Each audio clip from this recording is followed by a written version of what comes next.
ನಾಳೆ ವೈಕುಂಠ ಏಕಾದಶಿ ಶ್ರೀವಾರಿಯ ದರ್ಶನವನ್ನು ಪಡೆಯುವುದಕ್ಕಾಗಿ ಸಾಕಷ್ಟು ಭಕ್ತಾದಿಗಳು ಕಾತುರಿಂದ ಕಾಯ್ತಾ ಇರುವಂಥದ್ದು. ಸದ್ಯ ನಾನೀಗ ವೈಯಾಲಿಕವಲ್ನ ಮಲ್ಲೇಶ್ವರಂನ ವೈಯಾಲಿಕವಲ್ನ TTD ದೇವಸ್ಥಾನದಲ್ಲಿದ್ದೀನಿ.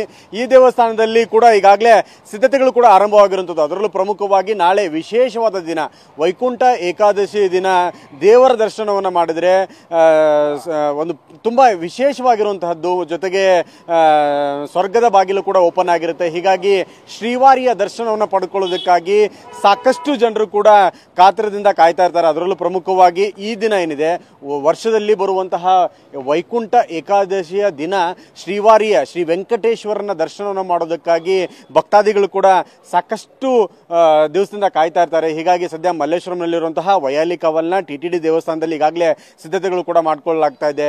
ಸರಿಸುಮಾರು 80,000ದಿಂದ 1,00,000 ಜನ ಕೂಡ ಬರುವಂತಹ ಸಾಧ್ಯತೆಗಳಿದೆ. ಭಕ್ತಾದಿಗಳು ನಾಳೆ ದರ್ಶನವನ್ನು ಕೂಡ ಪಡಿತಾರೆ.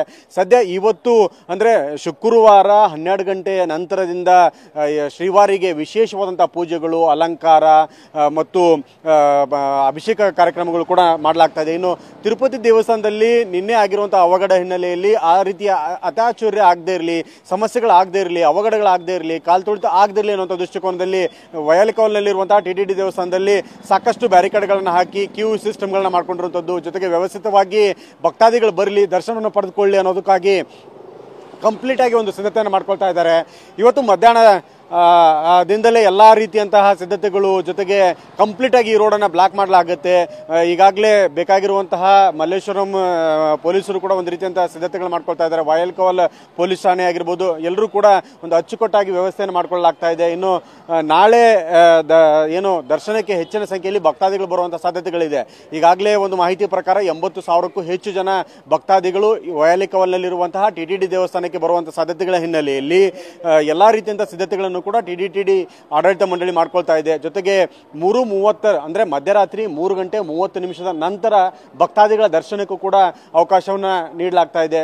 ಇವತ್ತು ರಾತ್ರಿ 12 ಗಂಟೆಯ ಬಳಿಕ ದೇವರಿಗೆ ಅಲಂಕಾರ, ವಿಶೇಷ ಪೂಜೆ, ಹೂವಿನ ಅಲಂಕಾರ, ಅಭಿಷೇಕ, ಪಂಚಾಮೃತ ಅಭಿಷೇಕ ಸೇರಿದಂತೆ ಸಾಕಷ್ಟು ಅಭಿಷೇಕಗಳು ಮತ್ತು ಎಲ್ಲಾ ರೀತಿಯಂತಹ ವಿಶೇಷ ಪೂಜೆಗಳನ್ನು ಕೂಡ ಮಾಡಲಾಗುತ್ತೆ. ಈಗ ನೀವು ನೋಡಬಹುದು TTD ದೇವಸ್ಥಾನದಲ್ಲಿ ಒಂದು ರೀತಿಯಂತಹ ಹಬ್ಬದ ಕಳೆಗಟ್ಟಿರುವಂತದ್ದು. ಕಂಪ್ಲೀಟ್ ಆಗಿ ಡೆಕೋರೇಷನ್ ಅನ್ನು ಮಾಡಲಾಗಿದೆ, ಸಿದ್ಧತೆಗಳು ಮಾಡಿಕೊಳ್ಳಲಾಗಿದೆ. ಭಕ್ತಾದಿಗಳು ಬರುವಂತವರಿಗೆ ಎಲ್ಲಾ ವ್ಯವಸ್ಥೆಯನ್ನು ಮಾಡಿಕೊಳ್ಳಲಾಗ್ತದೆ. ಸರಿಸುಮಾರು 40,000ಕ್ಕೂ ಹೆಚ್ಚು ಲಾಡು ಪ್ರಸಾದವನ್ನು ಕೂಡ ನಾಳೆ ಡಿಸ್ಟ್ರಿಬ್ಯೂಷನ್ ಮಾಡೋದಕ್ಕೂ ಕೂಡ TTD ಆಡಳಿತ ಮಂಡಳಿ ಸಿದ್ಧತೆ ಮಾಡಿಕೊಳ್ಳಲಾಗಿದೆ. ಜೊತೆಗೆ ಯಾವುದೇ ರೀತಿಯಂತ ಭಕ್ತಾದಿಗಳಿಗೆ ತೊಂದರೆ ಆಗದಿರಲಿ ಅನ್ನುವಂಥ ದೃಷ್ಟಿಕೋನದಲ್ಲಿ ಕಂಪ್ಲೀಟ್ ಆಗಿ ಒಂದು ಬ್ಯಾರಿಕೇಡ್ಗಳ ವ್ಯವಸ್ಥೆ ಹಾಕಿರುವಂಥದ್ದು, ಕ್ಯೂ ಸಿಸ್ಟಮ್ ಅನ್ನು ಮಾಡ್ಕೊಂಡಿರುವಂಥದ್ದು. ಬರೋ ಭಕ್ತಾದಿಗಳಿಗೆ ಯಾವುದೇ ರೀತಿಯಂತಹ ಸಮಸ್ಯೆ ಆಗದಿರಲಿ ಅನ್ನೋದು ದೃಷ್ಟಿಕೋನದಿಂದ ಒಂದು ವ್ಯವಸ್ಥೆ ಕೂಡ ಶುರುವಾಗಿರುವಂಥದ್ದು. ಇವತ್ತು ಬೆಳಗ್ಗೆಯಿಂದಲೇ AUO ಮತ್ತು ಆಡಳಿತಾಧಿಕಾರಿಗಳು, ಈ ವೈಯಾಲಿಕವಲ್ನ ಟೆಂಪಲ್ನ ಆಡಳಿತಾಧಿಕಾರಿಗಳು ಸಿದ್ಧತೆಯನ್ನು ಮಾಡ್ಕೊಳ್ತಾ ಇದ್ದಾರೆ.